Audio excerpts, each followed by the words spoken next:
रात के 12:30 बजे थे। पूरा गांव सोया हुआ था। हवा इतनी शांत थी कि अगर कोई सांस भी ले तो वो भी सुनाई दे जाए। सानवी अपनी खिड़की के पास बैठी थी। लैपटॉप खुला था।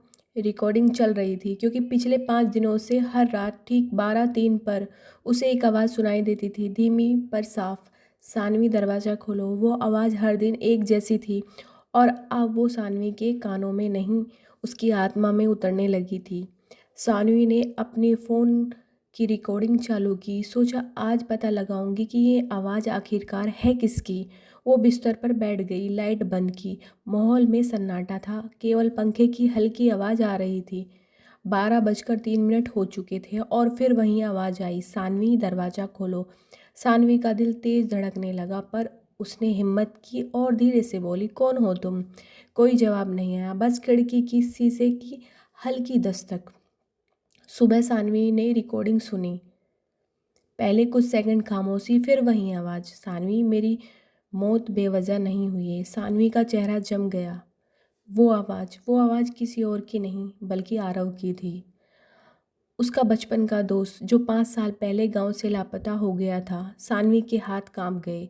वो जानती थी आरव मरा नहीं है, पर अगर उसकी आवाज़ आई है तो वो जिंदा है या फिर उसकी आत्मा लौट कर आ गई है।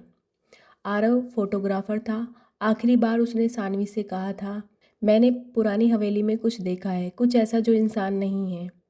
और उसी रात वो गायब हो गया था। सानवी ने उसी हवेली का रास्ता लिया। झाड़ियों से भरी टूटी दीवारें और दरवाजे जो हवा से अपने आप हिलते थे। अंदर अंधेरा ऐसा जैसे हवा भी मर चुकी हो। उसके मोबाइल की टॉर्च जल रही थी। दीवारों पर लगी पुरानी तस्वीरें उसे घूर रही थी और अचानक एक तस्वीर ने उसका ध्यान खींचा। तस्वीर में एक लड़की थी। वो बिल्कुल सानवी जैसे दिख रही थी। कपड़े पुराने थे पर चेहरा वही था और उसके बगल में खड़ा था आरव। सानवी ने सांस रोक ली। ये कैसे हो सकता है? ये तो मैं हूँ। उसी पल पीछे से आवाज़ आई, क्लिक, जैसे किसी ने कैमरा दबाया हो। वो पलटी, कोई नहीं था, पर अब उसके फ़ोन पर एक स्क्रीन पर एक नई तस्वीर थी। वो हवेली के अंदर और पीछे एक साया जो धीरे धीरे मुस्कुरा रहा था। सानवी चीखी, लेकिन उसकी आवाज़ किसी ने नहीं सुनी। चारों ओर फोटो लटकने लगी। हर फोटो में वही लड़की की मुस्कान थी। एक कोने में उसे एक पुराना कैमरा दिखा जिसके अंदर से वही आवाज़ आई, सानवी, तस्वीर पूरी नहीं हुई है। वो कैमरा खुद ब खुद क्लिक करने लगा। हर क्लिक के साथ कमरे में हवा भारी होती गई। सानवी का सिर घूमने लगा और फिर सब अंधेरा। सुबह गांव वाले हवेली के पास इकट्ठा हुए। दरवाज़ा खुला था। अंदर कोई नहीं था, बस एक पुराना कैमरा रखा था जिसमें एक ही फ़ोटो थी।